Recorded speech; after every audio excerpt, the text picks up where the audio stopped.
एक हिस्सा होता है सस्टेन्ड एफर्ट्स का। तो आप कह सकते हैं कि एक तो सेल्फ मोटिवेटेड रहने के लिए क्या क्या कर सकते हैं, और दूसरा जो अपना एफर्ट वाला हिस्सा है उसके लिए क्या क्या कर सकते हैं। और ये दोनों लिंक्ड हैं आपस में, ऐसा नहीं कि एकदम अलग अलग चीजें हैं, ये दोनों चीजें आपस में लिंक्ड हैं। ठीक है, तो मोटिवेशन का एक सबसे अच्छा तरीका होता है कि अपना पीयर ग्रुप यानी मित्र समूह ऐसा चुने जो मोटिवेट करता हो, ना कि डिमोटिवेट करता हो। ये अच्छा पता है क्या, पीयर ग्रुप और आप एक ही उद्देश्य में ना लगे हों, वरना पीयर ग्रुप तनाव में रहता है। दोस्त का फेल होना दुख देता है, किंतु दोस्त टॉप कर जाए तो गहरा दुख होता है, तो ज्यादा गहरा दुख होता है। तो आप में से कितने लोग चाहते हैं कि आपका रूममेट आईएएस टॉपर बन जाए और आपका सिलेक्शन ना हो? अच्छा, ये आसान करते हैं, अगर आपके रूम से एक ही सिलेक्शन होना हो तो आप में से कितने लोग प्रार्थना करेंगे, भगवान मेरे दोस्त का कर देना, मेरा मत करना? कोई भी नहीं।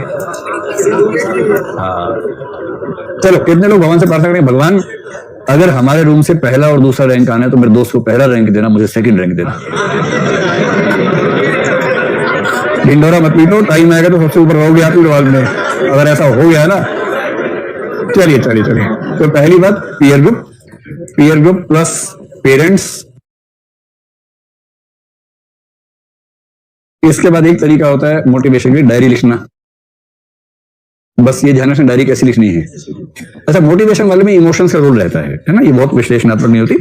अगर आपको मोटिवेशन मेंटेन करने की डायरी लिखनी है तो थोड़ा बहुत उसमें उत्साह का तड़का आना चाहिए, एक शेर शायरी आती रहनी चाहिए, कौन कहता है आसमा टाइप से, है ना, नन्ही चींटी जब दाना लेकर चलती है, उस तरह का एक बीच में गीत फेंकते रहो तो उससे मोटिवेशन लेवल ऊंचा रहता है। फिर एक हो सकता है मोटिवेशनल लिटरेचर पढ़ना। आत्मविश्वास देने वाली जो भी चीजें हैं, लिटरेचर हो सकता है, फिल्में हो सकती हैं, और केस स्टडीज हो सकती हैं, रोल मॉडल्स की कहानियां हो सकती हैं। जैसे अगर आपको आईएएस बनना है तो किसी आईएएस ने शानदार काम किया हो, उसकी कहानी पढ़ी, आपको पढ़ के बहुत मोटिवेशन महसूस होगा। स्पेशली ऐसे रोल मॉडल जिन्होंने बहुत कठिन स्थितियों में सफलता अर्जित की, उनकी कहानियां पढ़ना एक अच्छा मोटिवेशन का माध्यम हो सकता है। ठीक है, इन सब का प्रयास कीजिए। कुछ लोग क्या करते हैं, शीशे के सामने खड़े होकर बोलते हैं,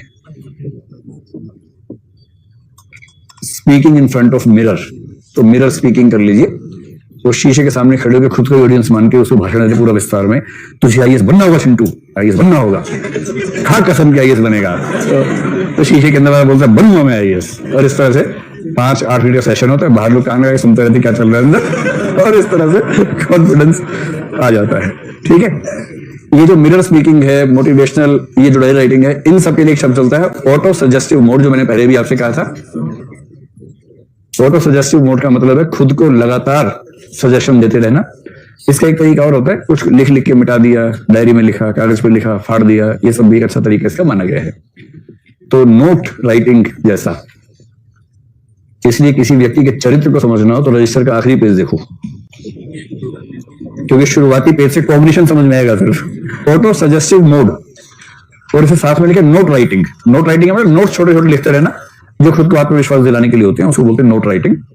और ऑटो सजेस्टिव मोड मनोविज्ञान का बहुत प्रसिद्ध शब्द है, इसका इस्तेमाल मोटिवेशनल स्पीकर्स खूब करते हैं।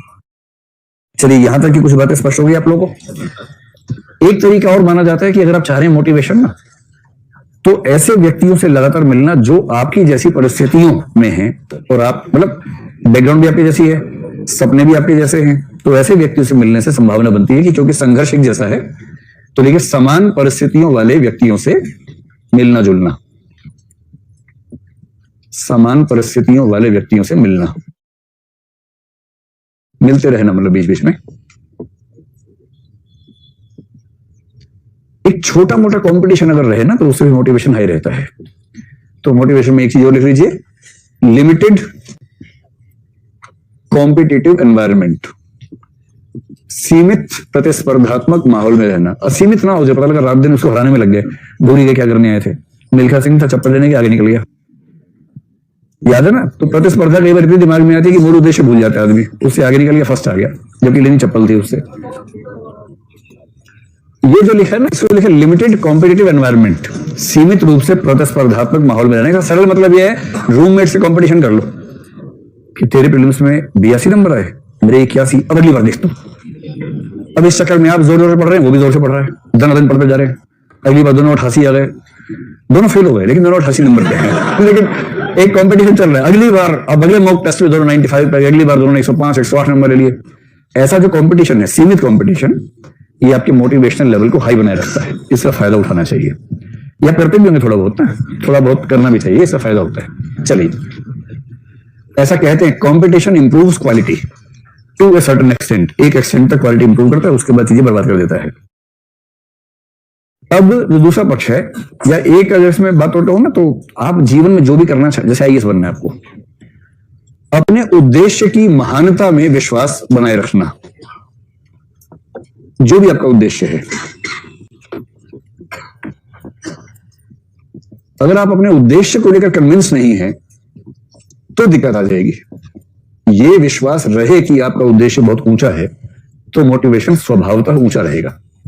और इसके लिए क्या अच्छा तरीका होता है, जैसे आईएएस बनना है तो बहुत महान 2-4 आईएएस लोगों की जीवनियां पढ़ते रहिए, या अदर सिविल सर्वेंट्स, श्रीधरन की जीवनी पढ़ लीजिए, किरण बेदी की जीवनी पढ़ी, जिसने लिखा आत्मकथा लिखी, अब्दुल कलाम ने लिखी, जो एक सेंस में सिविल सर्वेंट जैसे पद पे थे, बाद में राष्ट्रपति हो गए।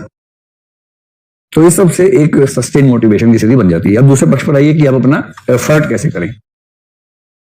एफर्ट के लिए सबसे पहली चीज होती है प्लान्ड एफर्ट, प्लानिंग। अगर आप चाहते हैं कि लंबा उद्देश्य हासिल कर ले तो लंबे उद्देश्य की सबसे पहली शर्त है कि आपकी प्लानिंग स्ट्रांग होनी चाहिए। एक मनोविज्ञान का, बल्कि मैनेजमेंट का गुरु था, लुई एलन नाम का, उसने कहा planning means the half work is done. कई लोग आधा ही काम करते हैं, प्लानिंग कर लिया, आधा काम हो गया, फिर चले जाते हैं वापस वहां से। तो आधा काम तो अच्छी प्लानिंग से ही खत्म हो जाता है। फिर प्लानिंग में कई लोग क्या करते हैं, वही अमानवीय टारगेट्स रखते हैं। तो दूसरी बात है अचीवेबल टारगेट्स। अचीवेबल टारगेट्स, उपलब्ध होने योग्य उद्देश्य, ऐसे लक्ष्य निर्धारित कीजिए जिनको हासिल किया जा सकता हो, और यदि वो हासिल हो ही नहीं सकते तो मामला वहीं खत्म हो जाएगा। ठीक। और ये जो उद्देश्य आप तय करेंगे, ये उद्देश्य भी ना हायरार्की में होंगे। छोटे उद्देश्य, छोटे, मंझले और बड़े उद्देश्य, मतलब short term, mid term, long term. अल्पकालिक कह लीजिए, छोटे से बात लग रही है कि छोटा सा कुछ उद्देश्य तय कर लिया है। अल्पकालिक, मध्यकालिक और दीर्घकालिक उद्देश्यों में बंटवारा।